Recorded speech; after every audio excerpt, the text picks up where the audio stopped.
할렐루야. 아멘. 반갑습니다. 함께 읽은 말씀을 통해서 목사님 말씀하신 대로 함께 이루는 승리라는 제목으로 같이 은혜를 나누려고 합니다. 출애굽기 17장은 애국을 탈출해서 가나안 땅을 향해 가는 이스라엘 백성들이 르비딤이라는 곳에 장막을 쳤을 때 일어난 두 가지 사건을 기록하고 있습니다. 첫 번째 사건은 우리가 읽지 않은 앞부분 1절부터 7절에 기록되어 있는데요. 마실 물이 없어서 이스라엘 백성들이 모세와 다툰 일이 첫 번째 사건이고요. 그리고 두 번째 사건이 오늘 우리가 읽은 이 본문의 내용입니다. 물이 없어서 이스라엘 백성들이 몹시 목이 말라서 모세를 원망해서 돌로 쳐서 죽일 기세였습니다. 모세가 하나님께 아뢰자 하나님은 모세에게 호렙산 반석 위에서 지팡이로 반석을 쳐서 물이 나오게 해서 이스라엘 백성들을 마시게 했습니다. 두 번째 사건은 전쟁 사건인데요. 아말렉과의 전투에서 이스라엘 백성들이 승리하게 되는 기록을 담고 있습니다. 오늘은 바로 이 두 번째 사건, 즉 이스라엘 백성들이 아말렉과의 전투에서 거둔 승리의 비결이 무엇인지를 함께 살펴보고 우리도 함께 그것을 배우려고 합니다. 특별히 우리 새소망교회 성도님들이 오늘 이 말씀을 통해서 본문이 주는 교훈을 여러분들 교회에 적용해서 교회가 함께 하나 되는 귀한 그런 일들이 일어났으면 좋겠습니다. 아멘. 이스라엘과 전투한 아말렉 사람들은 야곱의 쌍둥이 형인 에서의 후손입니다. 아시다시피 이 에서와 야곱은 쌍둥이였죠. 그런데 이 아말렉 사람들은 이 에서의 후손이었습니다. 이 사람들은 가나안의 남쪽인 시내반도와 네게브 지역에 거주하면서 유목생활을 했었던 매우 전쟁을 좋아했었던 호전적인 민족입니다. 아말렉이 쳐들어오자 모세는 먼저 여호수아에게 사람들을 택하여 나가서 싸우라고 지시합니다. 아시다시피 이스라엘이 어떤 상황입니까? 애굽에서 탈출해서 하나님이 약속하신 가나안 땅을 향해서 지금 가고 있는 중입니다. 어디를 지나고 있습니까? 광야를 지나고 있습니다. 사막을 지나고 있습니다. 그들이 정규 군대가 있겠습니까? 예비군이 있겠습니까? 그런데 적군이 쳐들어왔습니다. 쳐들어왔으니 싸워야죠. 싸우려고 하니까 이제 일반 모든 백성 가운데서 싸울 사람들을 선택하라는 겁니다. 그래서 모세가 먼저 그 후계자로 점찍은 여호수아에게 말하기를 사람들을 택해서 나가서 싸우라고 지시합니다. 말씀드렸다시피 이스라엘 사람들은 정규 군인이 없기 때문에 군대를 모집해서 그들을 데리고 나가서 전쟁을 진두지휘하라는 그런 말씀이죠. 모세의 말을 들은 여호수아는 모세의 명령에 순종해서 군사들을 선택해서 나가서 전쟁터로 나가서 싸우러 나갑니다. 그런데 여호수아에게 나가서 싸우라고 한 모세는 그냥 여호수아만 가서 전쟁을 하게 하는 것이 아니고 모세도 가만히 있지 않았습니다. 모세는 뭘 했습니까? 모세는 이렇게 말합니다. 나는 자신을 하나님의 지팡이를 손에 들고 산꼭대기에 설 것이다 라고 말씀합니다. 잘 아시다시피 구약성경에서 하나님의 지팡이라는 말이 간혹 등장하는데요. 이 하나님의 지팡이는 상징적인 의미가 있습니다. 어떤 의미냐면 인간의 역사에 하나님이 개입하실 때 특별한 역할을 하는 물건으로 묘사되는 것이 하나님의 지팡이입니다. 그것은 곧 하나님의 능력, 하나님의 임재를 상징하는 것입니다. 실제로 지금 모세의 손에 들려있는 이 하나님의 지팡이 뭐 할 때 사용했던 지팡이입니까? 애굽의 바로왕 앞에 가서 10가지의 재앙을 내릴 때 사용됐던 그 지팡이입니다. 그뿐만이 아니죠. 출애굽에서 여기 올 때까지 늘 모세의 손에 쥐어져 있어서 홍해를 육지처럼 건널 때처럼 그렇게 하나님의 능력을 보여줄 때마다 사용됐던 것이 모세의 손에 들려져 있는 하나님의 지팡이입니다. 그러면 모세가 하나님의 지팡이를 들고 산꼭대기에 서겠다라고 하는 말의 의미는 하나님의 능력을 전적으로 의지하는 것을 의미하고 아말렉과의 전쟁의 승패를 하나님의 손에 맡기겠다라고 하는 그런 의미를 함축하고 있는 뜻입니다.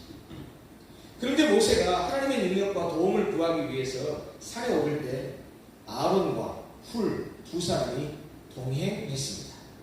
아론은 아시다시피 모세의 형입니다. 출애굽의 모든 과정에서 늘 모세 곁에 있어서 모세와 함께 있죠. 모세 곁에서 동생인 모세를 늘 도왔던 조력자입니다. 훌이라고 하는 사람은 모세가 시내산에 올라가서 십계명을 받느라 이스라엘 백성들을 떠나서 40주 40야 40일 동안 그렇게 떠나 있었을 때 그때 아론과 함께 백성들을 관할했던 사람이 바로 훌이라는 사람. 산에 오를 때 아론과 훌이 같이 대동에서 올라갔는데 산에 오른 모세는 산 꼭대기에서 손을 들었습니다. 여기서 손을 든다고 하는 말도 상징적인 의미죠. 여호와께 기도한다, 여호와를 의지한다 라는 그런 의미입니다. 그런데 모세가 손을 들고 기도를 하는데 그 모세의 손에 따라서 아말렉과 싸우고 있는 이스라엘 군대의 전황이 달라집니다. 모세가 손을 들면 이스라엘이 이기고 손을 들고 있던 손을 내리면 아말렉이 이기는 겁니다. 그러니 생각해 보십시오. 모세도 손을 들고 기도하는데 자신의 손이 올라가면 이스라엘이 이기고 자신의 손이 내려오면 아말렉이 이기니 모세가 어떻게 하려고 했겠습니까? 가까스로 어떻게든지 손을 들고 기도하려고 이렇게 예를 썼습니다. 그러나 모세가 팔을 들고 있는 것은 한계가 있었습니다. 왜요? 모세도 사람이거든. 신이 아니잖아요. 아무리 팔을 계속해서 들고 있으려고 해도 피곤해진 팔이 내려올 수밖에 없었습니다. 안간힘을 써서 팔을 내려오지 않고 버티려고 하지만 그러나 그것이 쉽지 않았습니다. 전쟁터에서 칼을 휘두르며 직접 싸우고 있는 여호수아와 그의 군사들처럼 모세도 산 꼭대기에서 지금 힘겨운 싸움을 해야만 했던 것입니다. 그때 바로 이 지친 모세에게 도움의 손길이 있었습니다. 손을 들고 기도하는 이 모세가 자꾸 손을 계속 뻗치지 못하고 피곤해지고 손이 자꾸 내려오는 모습을 눈치챈 사람들이 있었습니다. 누구였겠습니까? 모세와 동행에 있었던 아론과 훌이었습니다. 이 모세의 고통을 눈치챈 아론과 훌이 돌을 가져다가 모세를 앉힙니다. 그 돌에 앉게 했습니다. 그리고 돌에 앉았으니까 상체가 좀 위로 있었겠죠. 그리고 모세의 양쪽에 그 돌에 앉은 모세의 양쪽에 모세의 팔을 하나씩 붙들고 모세의 팔이 내려오지 않게 도왔습니다. 한쪽에서는 아론, 한쪽에서는 훌이. 지금 처음에 모세가 이렇게 기도니까 힘드니까 자꾸 손이 내려와요. 여러분 혹시 어렸을 때 뭘 잘못해서 선생님한테 벌 쓸 때 두 손 들고서 벌 한번 써본 적 있어요? 처음에 이렇게 쓰고 있을 수 있죠. 그런데 오래 있으면 이게 피곤하니까 근육이 이 젖산이 계속 쌓이니까 못 견디고 내려오잖아요. 모세가 그랬단 말이에요. 그러니까 모세의 힘으로는 내려오는 것을 어떻게 할 수가 없으니까 아론과 훌이 옆에서 그 팔을 붙들어주고 아무리 모세가 위대한 지도자라도 그도 연약한 사람입니다. 그에게도 동역자, 조력자가 필요했다라는 말입니다. 바로 아론과 훌이 모세의 협력자, 동역자가 되어준 것입니다. 이렇게 산 위에서 하나님의 도우심을 구하는 모세와 그를 돕는 아론과 훌에 힘입어서 전쟁을 수행하는 여호수아와 그의 군대는 칼날로 아말렉과 그의 백성을 쳐서 무찔러 아말렉과의 전쟁에서 승리합니다. 아말렉과의 싸움에서 승리한 후에 하나님은 이스라엘을 보호하시고 그들에게 승리를 주셨던 아말렉과의 싸움에 대한 사건을 책에 기록하고 후손들에게 계속 들려줘서 지속적으로 기억하게 하라고 명령하셨습니다. 모세는 여호와에 대한 감사의 표시로 아말렉과의 싸움을 기억하고 증언하기 위한 제단을 쌓고 그리고 그 이름을 여호와 니시라고 합니다. 여호와 니시라고 했을 때 니시는 깃발, 징표, 신호라는 뜻입니다. 그러므로 여호와 니시라는 말의 의미는 여호와는 나의 깃발이라는 뜻인데요. 이것은 전쟁에 승리하게 하신 하나님을 찬양한다 라는 의미를 담고 있는 뜻입니다. 그런데 여호와께서 모세에게 이르셔서 아말렉과 싸워 승리하게 된 사건을 책에 기록하여 기념하게 하고 여호수아의 귀에 외워 드리라고 했는데 그것은 이 전쟁의 승리가 주는 비결, 이 전쟁의 승리가 주는 교훈을 이스라엘 백성의 후손들에게도 알게 하라 하는 그런 의미입니다. 그런데 우리는 본문을 통해서 이스라엘이 아말렉과의 전쟁에서 이긴 승리는 누구 한 사람만의 이룬 승리가 아니라 서로가 협력하고 동역해서 이룬, 합심해서 이룬, 함께 이룬 승리라는 사실을 알 수 있습니다. 이스라엘의 승리는 지도자 모세와 함께한 협력자들의 도움에 결과였습니다. 우리나라의 모든 것을 지도해가는 우리나라의 지도자가 누굽니까? 지금 현재 윤석열 대통령입니다. 윤석열 대통령이 아무리 능력이 있고 정치력이 뛰어난 사람이고 아무리 정치를 잘한다 하는 사람이라 할지라도 그를 돕는 강요들과 그와 함께 일하는 행정부의 모든 사람들과 정부가 함께 힘을 합하지 않으면 결코 정치를 바람직하게 할 수가 없습니다. 교회도 아무리 새생명교회를 담임하고 있는 우리 목사님이에요. 저도 송도에서 목회를 하고 있는데 제가 섬기고 있는 송도를 로고스교회 지도자로 하나님께서 세우셔서 목사로 이렇게 교회를 섬기게 했는데 저나 아무리 교회의 지도자가 목사가 위대한 능력이 있고 뛰어나고 훌륭한 지도자라 할지라도 절대로 그분 한 사람만으로 교회를 섬길 수가 없습니다. 아말렉과의 전투에서 승리할 수 있었던 것은 모세 혼자만으로 가능한 일이 아니었다는 겁니다. 우리가 본문을 같이 읽고 제가 방금 전에 그 내용을 간략하게 소수라고 설명을 드렸지만 아말렉과의 싸움에는 여러 협력자가 있었습니다. 구체적으로 한번 생각해 볼까요? 10절을 보십시오. 10절을 보면 승리에 기회한 사람들이 거기 다 등장합니다. 10절에 뭐라고 말했습니까? 여호수아가 모세의 말대로 행하여 아말렉과 싸우고 모세와 아론과 훌은 산꼭대기에 올라가서 라고 말하고 있죠. 자, 이 말에 따르면 여호수아는 지도자 모세의 명령에 따라서 직접 전쟁터에 나갔습니다. 실제로 지금 칼을 들고 싸우고 있습니다. 그리고 그가 누구를 데리고 갔습니까? 여호수아 선발된 군인들을 선택해가지고 아말렉과 싸우러 나갔습니다. 선발된 군사들도 여호수아와 함께 전쟁터에 나간 것입니다. 그들은 목숨을 걸고 실제로 전쟁의 현장에서 싸웠습니다. 그럼 모세는 놀고 먹었습니까? 여호수아에게 군사력에 나가서 전쟁하라고만 하기만 하고 그냥 모세는 그냥 편안하게 있었습니까? 그러지 않았습니다. 모세는 산에 올라서 지팡이를 손에 잡고 서서 하나님을 향해서 지팡이를 잡은 손을 높이 들며 하나님의 도우심을 구했습니다. 아까 우리가 말씀을 읽었지만 모세의 손이 어떻게 되느냐에 따라서 전쟁의 상황이 바뀌는 거예요. 모세의 손이 들고 계속해서 기도를 하면 이스라엘이 아말렉을 쳐서 계속 승리를 하고 모세의 손이 내려오면 전세가 바뀌어서 아말렉이 이스라엘 백성들을 치는 그런 일이 벌어지는 거예요. 그러니까 모세가 자꾸 어떻게 하려고 했어요? 손을 들고 기도하려고 했겠죠. 그런데 너무 사람이다 보니까 힘들어서 손이 내려올 수밖에 없어요. 이것을 눈치챈 아론과 훌이 어떻게 했습니까? 양쪽에서 모세의 팔을 붙들어 줬습니다. 모세의 팔이 내려오지 않게 했던 것은 모세의 능력이 아니었고 모세의 힘이 아니었습니다. 옆에 조력했던 아론과 훌 때문이었습니다. 각자의 역할과 각자의 하는 일이 달랐지만 분명한 사실은 하나님을 향해서 지팡이를 잡은 손을 든 모세뿐만 아니라 직접 전쟁터에 나가서 싸우고 있는 여호수아와 그의 군사입니다.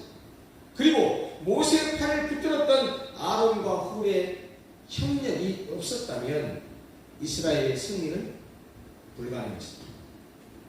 아니, 어쩌면 일 중 하나라도 자기의 역할을 제대로 하지 않았다고 한다면 전쟁에서 패했을 것이 분명합니다.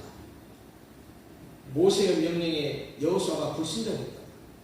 여호수아가 백성들을 차출해가지고 군사를 선택해서 나가는데 나갔던 그 전쟁하는 군사들이 죽을 것이 두려워서 전쟁터에 나가지 않았다. 모세가 그냥 전쟁만 하라고 여호수아에게 시켜놓고 자기는 아무것도 안 하고 있었다거나 그러면 분명히 전쟁에 패했을지 모릅니다. 그러나 여호수아에게 백성들을 선택해서 전쟁을 가서 싸우라고 말했던 그 말에 순종해서 여호수아도 군사들을 차출해서 나가서 싸웠고 방치만 하고 있었던 것이 아니고 방관만 했던 것이 아니고 모세는 산꼭대기에 올라가서 하나님께 지팡이를 들고 간절히 기도했을 뿐만 아니고 모세의 손이 내려와서 아말렉이 오히려 이겨가는 것을 보고서 아론과 훌이 모세의 기도하는 손을 붙들고 있었다는 것입니다. 어느 한 사람도 자기의 역할과 자기의 일이 다 똑같지 않았습니다. 그런데 각기 다른 자기의 역할과 사명들을 잘 감당했기 때문에 전쟁에 승리할 수 있었다는 말입니다. 한마디로 말하자면 원팀, 한 팀이 되어서 협력하고 동역한 결과 함께 이룬 승리였다는 말입니다. 제가 축구를 되게 좋아합니다.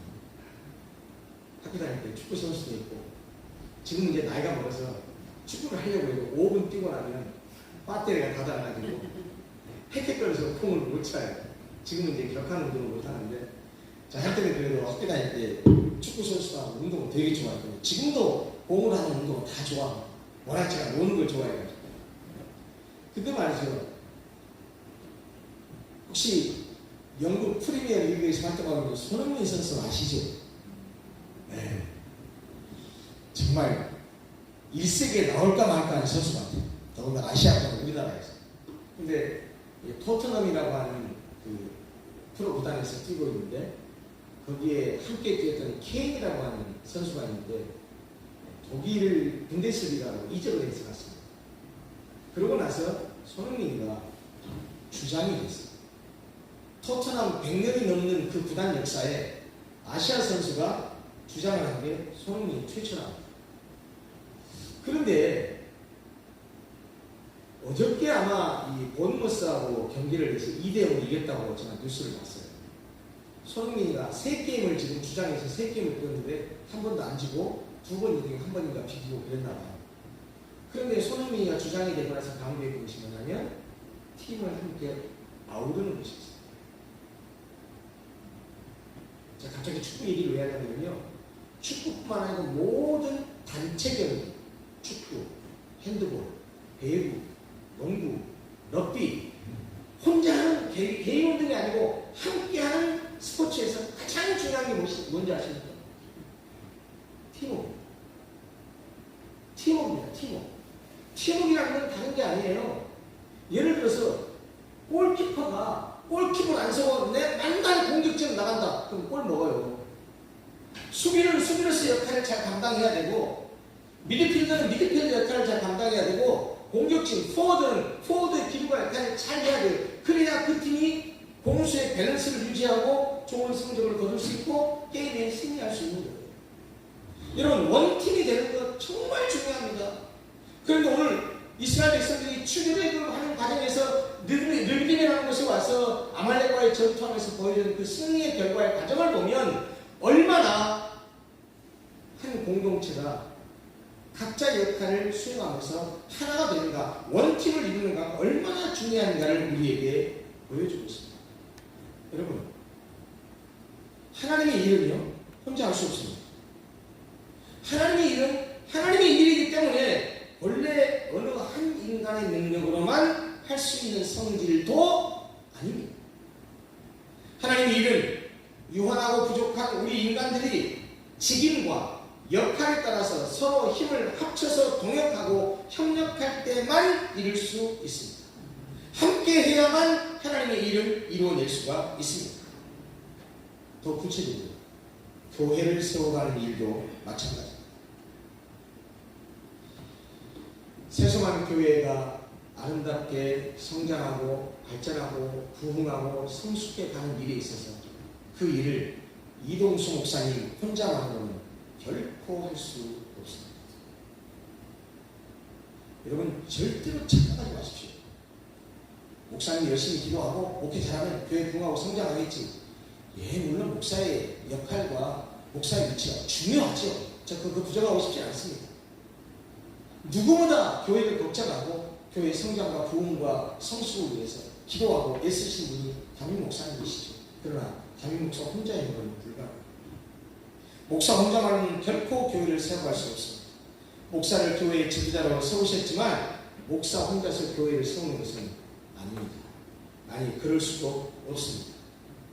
교회는 목사가 세우는 것이 아니라 성도들이 함께 세워가는 것입니다. 저도 송도에 교회를 개척을 했습니다. 제가 올해 나이가 만 60이 됐거든요. 그러니까 50대 중반에 교회를 개척을 했어요. 횟수로 지금 7년 차 됐습니다. 근데 저도 지금 7년 차 목회를 하면서 되돌아보면 제가 한 게 없어요. 좀 우스갯소리로 그런 말이에요. 교회가 지금까지 성장하는데 담임 목사님이 내가 한 것은 뭐냐? 나는 넥타이 메고 광대산에서 폼 잡은 것밖에 없다. 제가 우스갯소리로 그 말입니다. 그럼 실제로 지금 우리 교회까지 오는데 누가 교회를 그렇게 세웠냐? 저는 교인들이 세웠다고 생각해요. 실제로 교인들이 세웠습니다.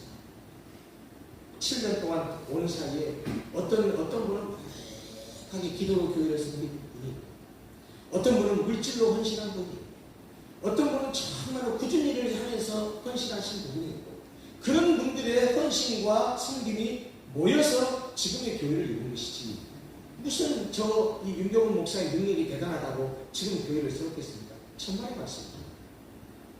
새생명교회도, 이 새소망교회도 마찬가지입니다. 이동수 목사님, 훌륭하신 목사님, 노예에서 가끔 이렇게 뵙고 하는데, 저 목사님 뵐 때마다 부러운 게 몇 가지 있었어요. 첫째는 너무 잘생겼어요.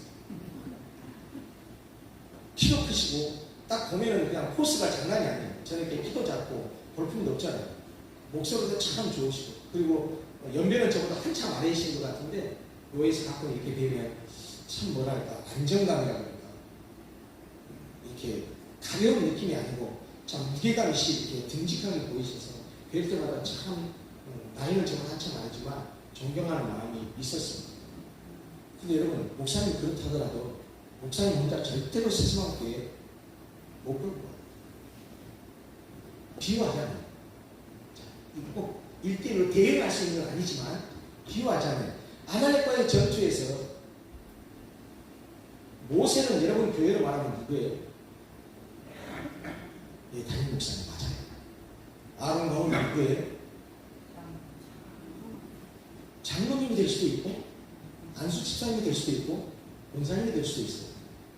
저는 여러분들의 교회 사정을 전혀 모릅니다. 그런데 분명한 것은 우리가 직설적으로 오늘날 우리 교회에 적용을 해보자면, 모세는 담임 목사예요. 아무리 모세가 팔을 들고 기도한다고 해도, 만약에 아론과 홀이 여러분의 팔을 잡아주지 않았다고 한다면 팔이 내려왔을 것이고, 전쟁 상황은 어떻게 됐을까요? 이스라엘이 패하고 아말렉이 이겼겠지. 옆에 붙들고 있었던 아론과 홀이 있었거든요. 아론과 홀만 동행했냐요? 실제로 백성들을 선발해서 나가서 싸우라고 했을 때 여호수아는 따지지 않았습니다. 아이고 모세님, 이 오합지졸을 데리고 나가서 어떻게 전쟁을 합니까? 이렇게 대묻지 않았습니다. 그저 모세가 시킨 대로 군사들 선발에 나가서 칼을 들고 나가서 싸웠습니다. 실제로 현장에서 교회에서 찬양대, 주일학교, 식당 여러 군데서 교회가 필요한 것을, 그것을 실제로 일하고 순종하는 사람도 있어야 교회가 굴러가는 것입니다.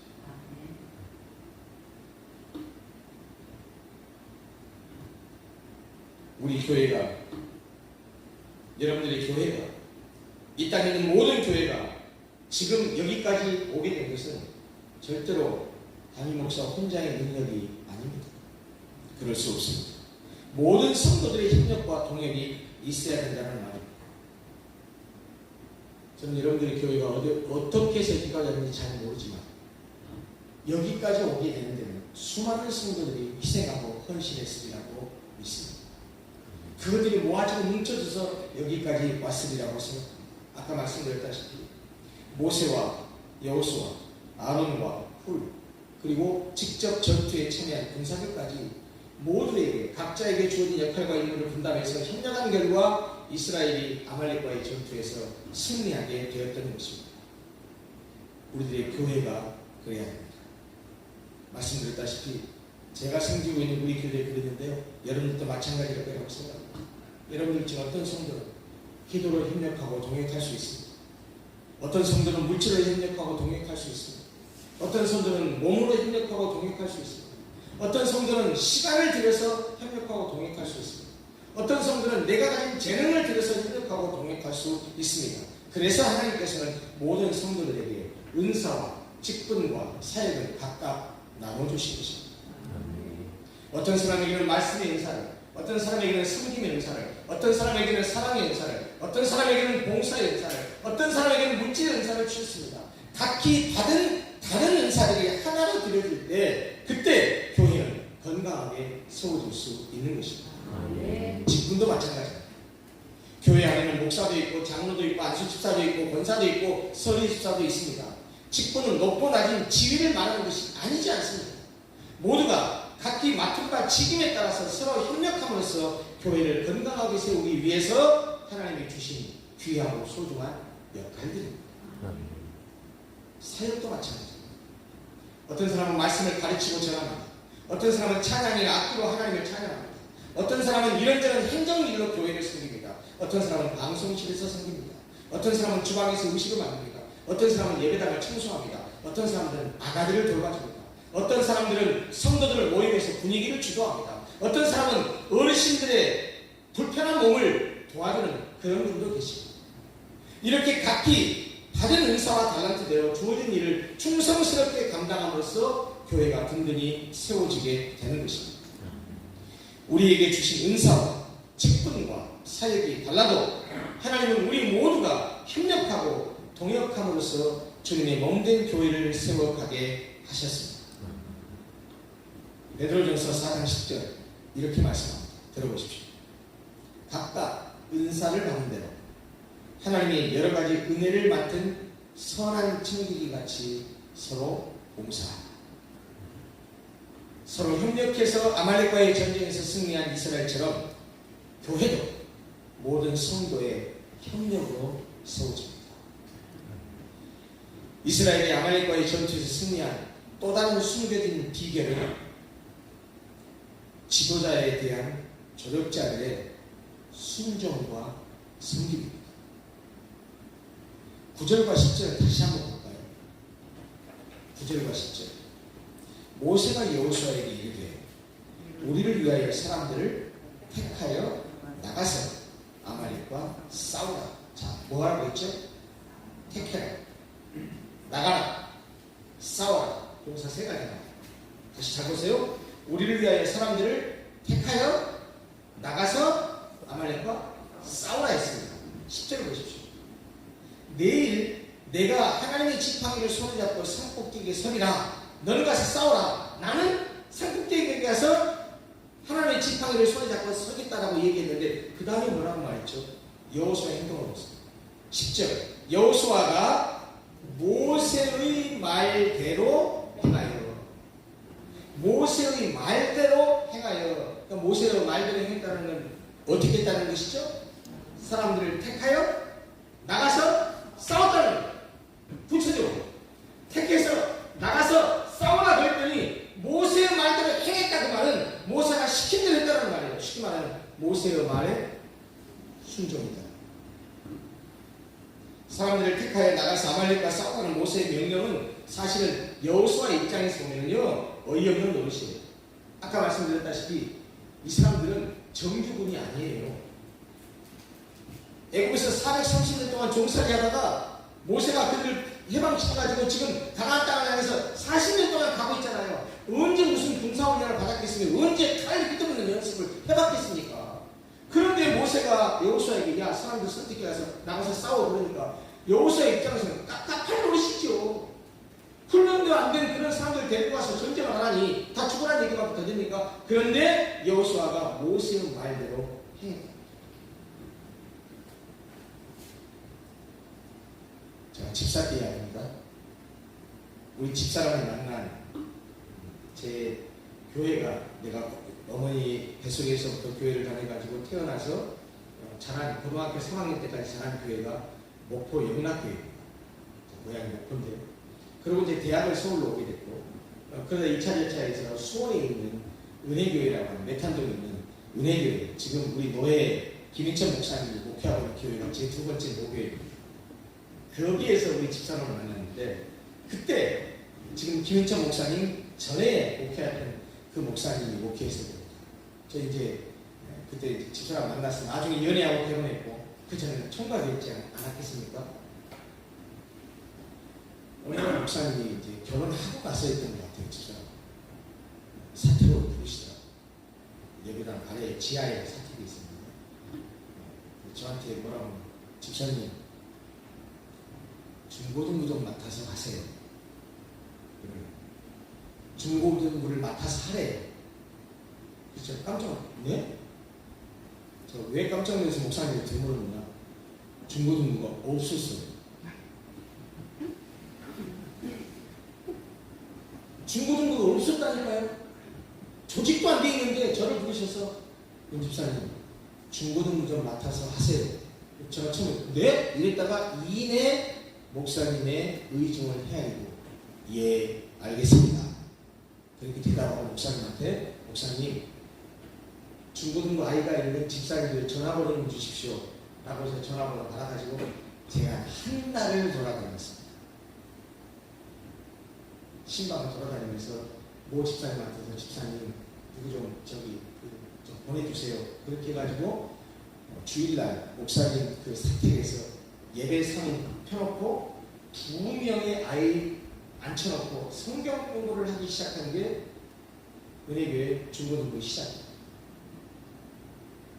제가 집사 때 교회를 섬길 때 제가 신앙생활을 하는 철칙 중에 하나가 제가 뭐인지 아세요? 목사님이 말씀하시면 그 목사님의 말씀이 비성경적이거나 비신앙적인 말씀이라면 NO! 순종할 수 없으나 목사님이 하시는 말씀이 비성경적이거나 비신앙적인 얘기만 아니면 무조건 순종입니다. 여러분 생각해보세요. 저는 30대 초반이었어요. 중고등부 조직도 안 됐는데 저 불러가지고 중고등부 맡아서 하라요. 여러분들 같으면 하겠어요? 저는 목사님이 말씀하셔서 예 알겠습니다. 2명 앉혀놓고 중고등부 그 성경 공부를 시작해서 몇 개월 지나니까 애들도 더 모아지고 그래서 이제 정식으로 예배로 드리고 그리고 5명, 10명, 12명, 15명 재미있는 것은 해가 지나고 나면 아래에서 올라오더라고요. 주일학교에서. 주일학교에서 이제 6학년 졸업하고 올려 보내잖아요. 중고등부. 그래서 숫자가 늘어나. 그래서 한 30여 명까지 성장했어요. 몇 년 사이. 저 집사 때 이야기입니다. 저 신학을 하고 전도사 되고 강사 돼서 한 게 아니고 집사 때 됐어요. 지금 제가 목회를 하면서 가끔 우리 교인들에게 그런 말을 해요. 나는 집사는 다 저 같은 줄 알았어요. 다 신앙생활 그렇게 하는 줄 알았어요. 근데 막상 내가 목사가 돼가지고 교인들을 보니까 윤병훈 집사 같은 집사가 없더라고요. 많이 아쉬워요. 왜냐하면 적어도 교회를 하나님께서 맡게 하고 책임진 목사님에게 교회를 책임질 권한과 권위와 능력을 주셨거든요.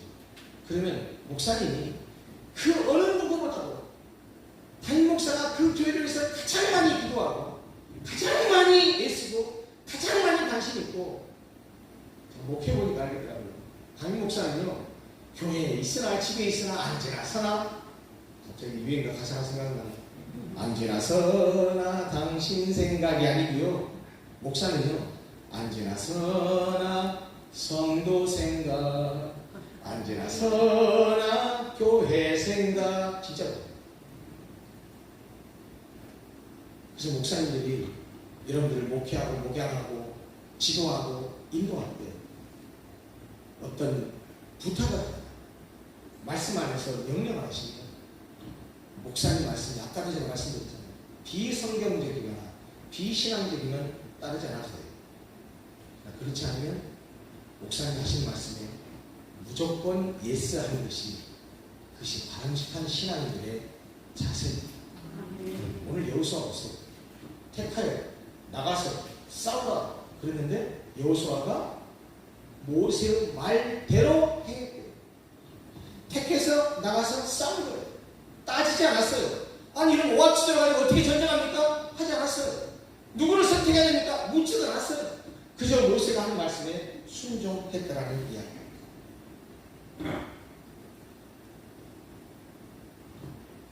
아까 말씀드린 대로 지도자에 대한 여호수아의 전적인 순종 그리고 그 여호수아가 선발한 그 군사들도 여호수아의 말에 순종해서 우리가 왜 나가서 싸워야 됩니까? 왜 나가서 내가 싸워야 됩니까? 그런 말이 없어요. 나가서 싸웠어요. 전적으로 순종했다라는 것입니다. 뿐만 아닙니다. 성경에는 구체적으로 묘사되지 않았지만 10절 상반절에 여호수아가 모세의 말대로 행하여 라는 말 속에는 아까도 말씀드렸지만 이 여호수아가 선택한 용사들의 순종도 숨겨 있습니다. 아말렉과 싸우기 위해서 여호수아가 이스라엘 백성 가운데서 군사를 선발했을 때 여호수아의 지목을 받아서 군대를 모집된 사람들 왜 나를 뽑았습니까? 왜 내가 가서 싸워야 됩니까? 왜 꼭 나야 됩니까? 이런 말하지 않았어요. 그들은 군대의 지휘관인 여호수아에게 순종했다라는 것입니다. 산꼭대기에 함께 오른 아론과 홀에게서도 드러나지 않은 자발적인 순종과 섬김의 모습이 보입니다. 여호수아를 전장에 보낸 모세가 하나님의 도우심을 구하기 위해서 산꼭대기에 오를 때 아론과 홀이 자원해서 따라가셨습니다. 지도자를 혼자 보내지 않았습니다. 백성의 지도자 모세가 산꼭대기에 서리라고 하자 모세를 섬기고 순종하기 위해서 모세를 따라 나서는 것이죠. 자발적으로 말입니다. 특히 아론은 아시다시피 모세보다 나이가 많은 형입니다. 그러므로 그가 보여준 모세를 향한 섬김과 순종은 더욱더 귀하고 아름답게 보입니다. 자, 좀 일찍 와서 목사님하고 처음으로 대면에서 이런저런 교제를 한 3, 40분 했어요. 목사님이 이 교회 오셔서 목회하신 지 10년쯤 되셨다고 하시더라고요. 그래서 제가 죄송한데 여쭤서 목사님 왜 나이가 어떻게 되세요? 제가 먼저 만 60대라고 밝혔죠. 그랬더니 몇 살이시라고 그러시더라고요. 근데 계산을 해봤어요. 10년 전에 오셨으니 어머나 30대 초반에 오셨네요. 얼마나 힘드셨어요.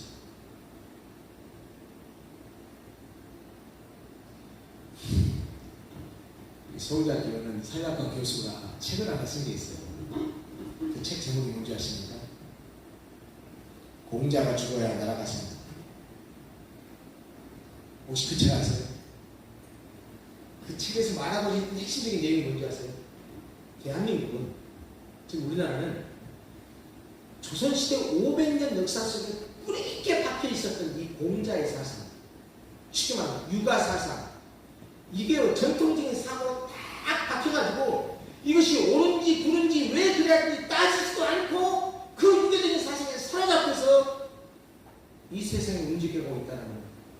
이거 깨뜨리지 않으면 나라 망한다는 거예요. 그 중에 대표적인 게 뭔지 아세요? 죄송합니다. 제 말이 좀 험하게 하는데 용서하십시오. 이 빌어먹을 나이는 사람들이요, 세상에서 누가 새로 만나고 나면 제일 먼저 하는 일이 뭐죠? 민증 까는 거잖아요. 민증 까봐. 그러니까 뭐 하려고 하죠? 몇 년생인가 봐가지고 유대질서를 딱 따지려고 해요. 그래서 한 살이라도 많으면 형 노릇하려고 하고 형님 노릇하려고 하고 한 살이라도 적으면 아래로 보고 무시하려고 하는 것이 이게 한국 사람들의 좋지 못한 나이 문화예요. 무슨 얘기를 하다가도 논리에 밀리고 잘못된 것이 밀리면 이게 나이도 어린 게 너 몇 살이야? 이게 한국 사람들의 습관이에요. 이게 잘못된 것이 이런 문화가 교회 안에까지 들어와가지고 여러분, 하나님의 종이 목사가 나이가 어리다고 해도 나이가 어린 하나님의 종을 세상 논리로 그렇게 유교적인 문화로 나이가 어린데 이렇게 하면 안 돼요. 오히려 나이가 많은 장로님들, 권사님들이 정말 나이 어린 사역자가 있으면 오히려 그를 더 존대하고 깍듯이 여기고 그렇게 하는 것이 바람직한 모습이죠. 얼마 전에 우리 교회에 있었던 두 교육자 강사님이 개척을 한다고 해서 사임을 했는데 30대 초반이에요. 제가 첫사랑에 실패하지 않았으면 그만한 아들이 있는 나이에요. 그런데 그 강사님이 사임하기 전까지 제가 한 번도 반말을 해본 적이 없습니다. 강도사님. 그도 꼬맹이 아들 셋이 있는 아빠예요. 인격이 있는 사람이에요. 내가 담임 목사라고 해도 강도사가 내 부하는 아니잖아요. 같이 동역하는 거죠. 귀하게 생각해야 되죠. 내가 일을 다 못하니까 내 일을 나눠서 하는 거죠. 사실 그런 의미에서 이 아론이 출애굽기 전체 역사를 보면 아론이 죽을 때까지 모세 옆에서 모세의 조력자로 이렇게 일한 것을 보면 얼마나 아름답고 귀한지 모릅니다. 나이가 많은 형이었음에도 불구하고 모세를 하나님의 세운 종으로 받아들이고 그를 깍듯이 이용하면서 하나님의 종으로 섬겼던 것을 보면 얼마나 그렇게 순종하고 섬기는 자세가 아름다운가라고 하는 것을 알 수가 없습니다. 이제 말씀을 마무리하고 우리 함께 기도하는 시간을 잠깐 가지려고 합니다. 우리가 함께 보았던 이 오늘의 이 내용은 우리가 잘 신앙생활 오래 하신 분이라면 많이 들었던 내용일 겁니다. 모세가 손을 들고 기도했고 그리고 실제로 여호수아에 나가서 군사들과 함께 싸웠고 자꾸 손이 내려와서 전황이 바뀌니까 아론과 훌이 팔을 붙들어서 결국에는 아말렉을 쳐서 물리치고 여호와의 니시, 여호와는 나의 깃발 하면서 하나님께서 주신 승리를 찬송하면서 기뻐했던 그런 역사를 기록하고 있습니다. 그런데 말이죠. 제가 오늘 설교 서두에 말씀드렸습니다. 출애굽기 17장은 두 가지 사건이 기록되어 있다니까요. 우리가 8절부터 읽었지만 1절부터 7절은 소위 르비딤의 물사건입니다. 물이 없어서 이스라엘 백성들이 어떻게 했어요? 원망하고 불평하고 모세를 죽이려고 하셨어요. 그렇게 출애굽에서 지금까지 여기 오면서 얼마나 많은 기적을 이들이 경험했습니다. 만나와 매출하기로 먹이셨고 홍해를 육지처럼 건너갔고 그리고 낮에는 구름 기둥 밤에는 불기둥을 하나님께서 인도하셨고 가장 극적이고 드라마틱한 것은 홍해를 육지처럼 건너간 사건이잖아요. 그렇게 매 순간 기적을 보고서 왔음에도 불구하고 물이 없다고 모세를 원망하고 불평했었습니다. 근데 그 사건을 기록한 다음에 바로 이어서 8절부터 이하의 사건은 아말렉과의 전투에서 승리한 사건을 기록하고 있는데 어떻게 보면 내용이 완전히 상반됩니다. 하나는 이스라엘 백성들이 모세를 원망하고 불평하는 것이 하나님을 원망하고 불평하는 건 똑같아요. 하나는 뭡니까? 이들이 협력하여서 함께하여서 승리를 이룬 사건을 동시에 맞닥뜨려서 기록하고 있습니다. 아마 출애굽기를 기록한 모세가 의도적으로 두 사건을 붙여놓지 않았나라는 생각을 합니다. 너무 대조적이죠. 르비딤에 물이 없어가지고 거기서 원망하고 불평했던 사람들도 이스라엘 백성들이에요. 호전적인 아말렉이 전투에 아말렉이 쳐들어와서 그들과 싸워가지고 여호와의 니시라고 승리의 승전보를 울렸던 것도 이스라엘 백성들 똑같은 사람들이에요. 그런데 너무나 행동이 다르잖아요. 제가 볼 때는 우리에게 선택을 요구합니다. 어떤 이스라엘 백성이 되기를 원하느냐를 우리에게 선택하라고 말씀하고 있는 거예요. 조금 불편하다고 물이 없다고 하나님을 원망하고 불평하고 영적인 지도자에게 죽일 듯이 달아들고 하는 그런 모습을 가질 것이냐. 그렇지 않으면 외침이 와서 적군이 쳐들어와서 전쟁을 해야 되는데 오합지졸의 상태, 군사훈련도 받아들지 못하고 정규군도 없는 상태에 있음에도 불구하고 민족의 지도자가 모세가 여호수아에게 명령하고 여호수아는 그 말씀에 순종해서 백성 중에 군사를 선발해서 나가서 싸우고 모세는 그들을 전쟁터에 보낸 다음에 하나님 함께 가서 두 손 들고 기도하면서 하나님 함께 해주십시오 라고 기도하는 그 모습, 그리고 모세가 피곤해서 손이 내려올 때 그를 동행했던 아론과 훌이 그를 받쳐서 마침내 승리를 하게 하는 이 사건을 통해서 우리에게 우리 신앙 공동체가 어떤 공동체가 되어야 되는지 우리에게 선택하라고 묻고 있는 것으로 보인다는 것. 사랑하는 우리 새소망교회 성도들, 저는 여러분들의 교회의 사정을 잘 모릅니다. 그러나 이 땅에 있는 모든 교회는 존귀한 예수 그리스도의 피로 세워진 교회입니다. 하나님의 영광스러운 교회입니다. 교회가 크든 작든 지하에 있든 번듯한 건물이 있든 몇천 명, 몇만 명이 모이는 교회이든 10명, 20명이 모이는 교회이든지 간에 이 땅에 있는 모든 교회는 영광스러운 교회예요. 이 땅에 있는 모든 교회는 거룩한 교회입니다. 그리고 그 교회는